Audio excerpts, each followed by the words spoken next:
Thank you, Mayor. I'd like to speak against this motion, but I first want to acknowledge two groups of people that either weren't allowed in tonight or weren't referenced tonight. One is the 100 people that were locked out the front. It is true towards the end of the night they allowed the stragglers in, but most of them have gone home. They pay the rates for this council. They're the backbone of this council. It's absolutely outrageous that they weren't allowed into this meeting to speak. The second group of people who weren't referenced tonight were renters. 52% of our population are renters.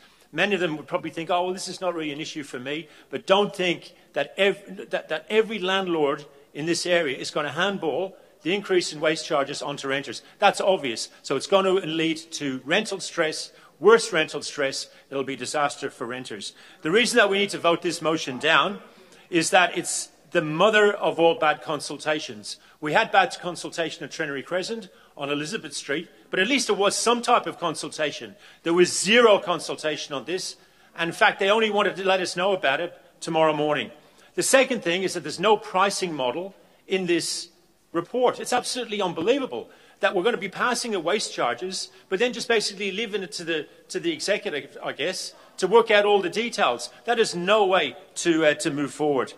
The other thing is there's these accusations of disinformation. The only disinformation that's happening is from the council, because they are saying, some of them, oh, well, this is all about transparency, so you know how much of your rates are going on waste. But paragraph 96 of the report bluntly says this is about getting waste charges out of the rate capping, so they're obviously going to jack them up year in, year out, not limited to rate capping. And they've actually told us in the course of the past period how much money they're going to rake in because of that. But the most important issue, and I'll finish, Mayor, on this point, is where are we going to get this money from?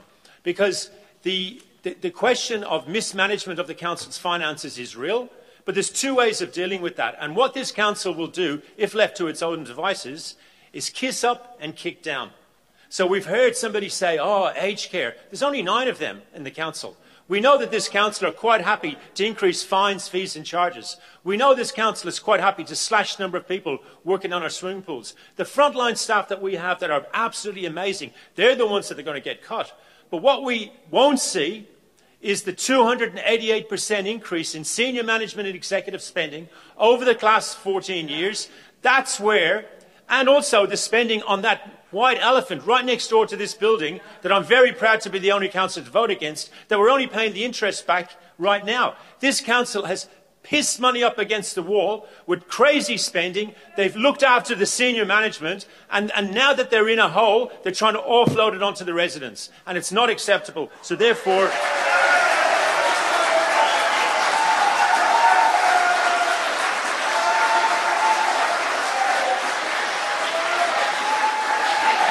Councillor Jolly, your time is up. Thank you. Would anyone else like to speak to the item? Councillor O'Brien? Thank you.